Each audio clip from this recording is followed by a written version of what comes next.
Good evening, everyone out there in YouTube land. I am Cigar and Bar, and I want to wish you all a very happy American Thanksgiving.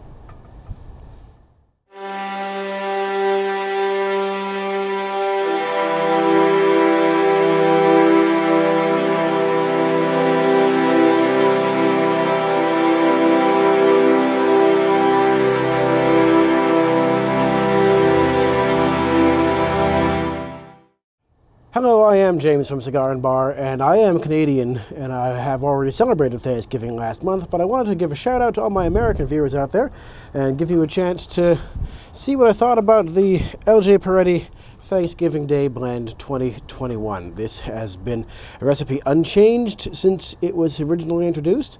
It is supposed to be quite good, so I'm looking forward to trying it. Another thing that we're going to have in the video today is a little bit of a shout out for everyone out there who is thankful for something today. I want you to be mindful of the people who are thankful for the very few things that some of them might have.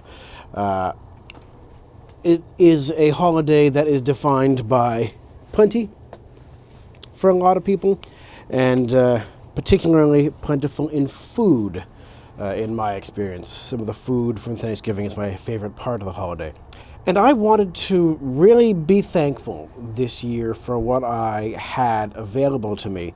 So I took the money that I would have spent on a Thanksgiving dinner, and I decided to donate that to a local food bank. And there's going to be a link below to find food banks in Canada and the US near to you. I would encourage you to donate. I managed to put together a Thanksgiving dinner for under $20, and the shopping for that and the results of that are going to be later on in this video. So I would recommend, I would implore you, if you have the ability, to donate some food to your local food drive and to donate some money to your local food bank and help out those people who would really like to be thankful for full bellies this year at Thanksgiving. Now, in one of my last videos, I made a point of saying that I should bring a jar out to jar while I was smoking. I have that right here. I've done that this time. So let's get some jar notes on this here.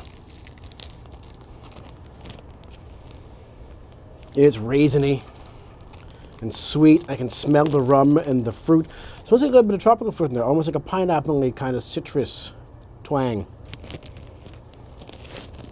And cherry. It smells like fresh cherries.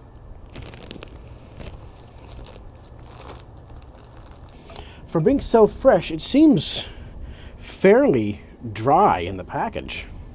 I'm surprised. Normally cakes, even like a little crumble cake like this, retain their moisture a little bit longer from shipping.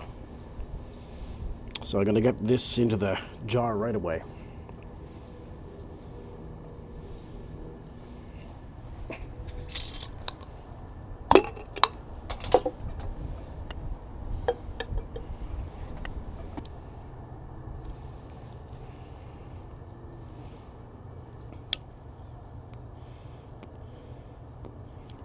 Very sweet on the light.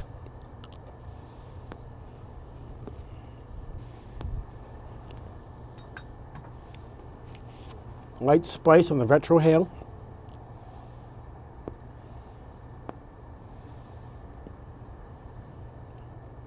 It's good.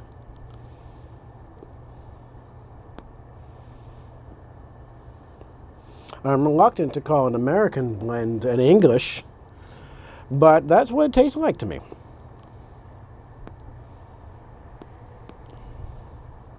For as much as its description touted its topping with fruit juices and rum,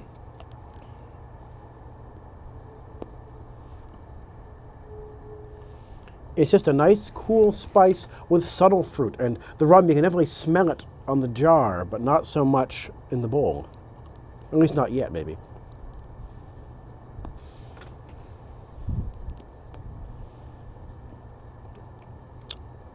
There's more fruit coming out now that it's warming up.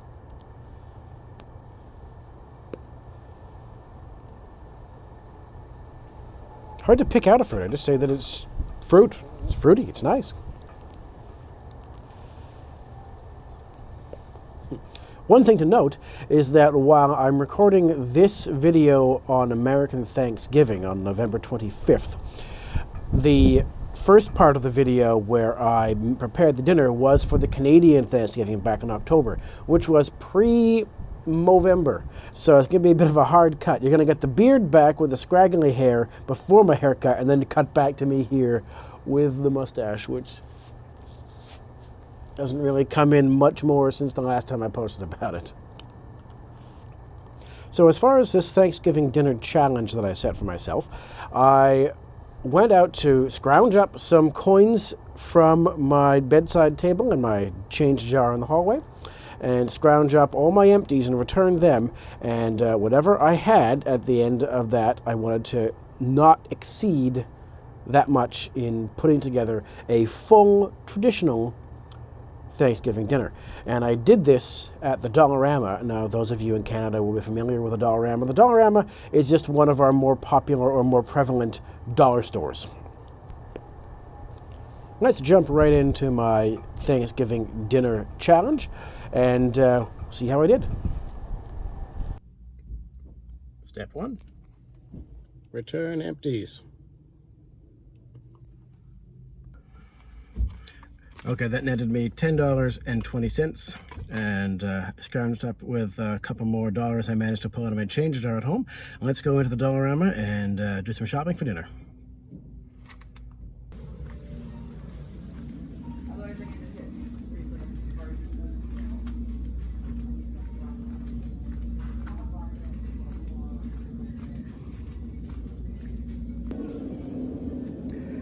Onion soup mix, $1.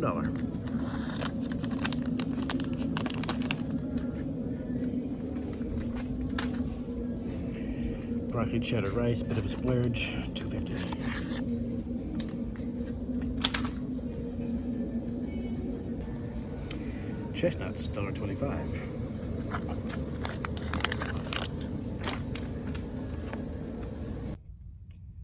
That came to $14.45 after tax. I think we got a good spread here. It's a fairly traditional Thanksgiving spread, if not in the traditional form. $10.20 from the empties I returned, plus a couple bucks from my side table. I've got just a few dollars left. I'm going to see if I can't get myself a cheap little bottle of wine, or if not wine, maybe just a bottle of cider to go with this fantastic feast we've got here. We got a good haul at the dollar store today. We're going to start with the stuffing. The stuffing is going to be bread seasoned with Knorr onion soup powder and some chestnuts, classic chestnut stuffing. Next up, of course, we're going to have mashed potatoes and gravy. Because the meat we're going with isn't seasoned, I went with the herbed brown gravy. For the other sides, I went with sliced carrots and canned peas. And I'm going to splurge with a broccoli cheddar rice. And for the protein of our main meal here, we have 2 cans of chunked chicken breast and the cheapest wine I could find at the LCBO. It's an XOXO Pinot Grigio Chardonnay blend. Everything you see in front of you here was purchased from the Dollarama, and this from the LCBO for a combined total of $19.05, and this should feed 2 people. So let's get into it and see what kind of results we have. And here we have the fruits of our labors. We've got a lovely chicken dinner with gravy with a side of peas and carrots. The stuffing was made with the cubed bread toasted, mixed up with the onion soup mix with half the water with the chopped chestnut sauteed in it. We've got the broccoli cheddar rice, the powdered mashed potatoes, and we've got a lovely glass of white wine. So all of this is accomplished for 2 people for just under $20. Let's see how it tastes. Now there was one addition I had to make, something that I didn't get at the store today because I didn't realize that I ever needed a half a cup of milk to make the mashed potatoes. So I did throw in a half a cup of milk out of my fridge, but that's the only thing that I didn't get. I could have picked it up there. It would have put the total just over $20, but that's what I've got. So I can pretty good. The mashed potatoes are a good consistency. The stuffing is not as salty as I was afraid it was going to be. And the chicken, good flavor. I'm surprised. So, not bad. I'm going to dig into the rest of this, and cheers. There you have it. Delicious Thanksgiving meal, cooked on a budget, under $20. One other thing that I did have to go back in for, but did keep the whole total under $20, was the gravy. I forgot to get the gravy on that first receipt, but I did account for it, under $20 all told. Now, after that, I decided to treat myself with a little bit of a, not by the same rules of the contest, but a thrifty dessert. I had the toast, I had some leftover chocolate from last Christmas, and I had a can of cherry pie filling that had been sitting on my shelf for a year.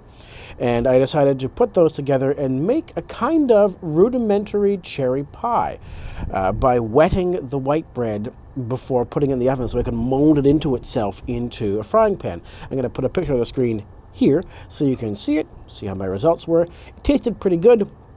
The chocolate didn't really melt that much on the top, but it was all right as far as makeshift thrifty cherry pies go. I'm going to thank you in advance for any donation you may have made to your local food bank or to the food share websites that I have posted in the links below. I'm also going to remind you that it's still being November. I'm still participating in the fundraising for my Movember Mustache Challenge, and every new subscription this month and every like on my Movember intro video, which will be listed above, is another $5 donation that I'm making towards mental health. This is a lovely flavor that's growing. It's getting a little bit creamy. I chose this pipe because it was lovely autumn colors with its orange stem and fiery red bowl. That may have been a mistake because now that I'm halfway down the bowl, even though I really scraped the meerschaum pretty well, I'm starting to get some of the creaminess of the Ahab's Comfort that I usually smoke in this pipe. So I'm going to try again tomorrow. I'll smoke another bowl of it in a fresher pipe. One that Jay Furman will appreciate. My Brigham Algonquin is a pipe that's usually been used to smoke escudo. As far as ghosting goes, how can I go wrong?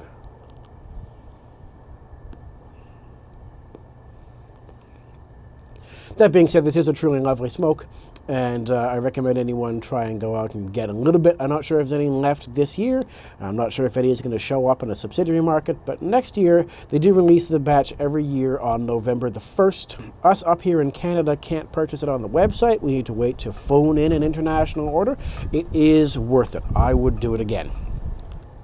I want to thank everyone out there on YouTube land for watching and commenting on my videos, and I want to let you know that this year, for Canadian Thanksgiving as well as American Thanksgiving, I am thankful for all the people in the hobby that I have out there who are cheerleading me, who are entertaining me, and who are educating me.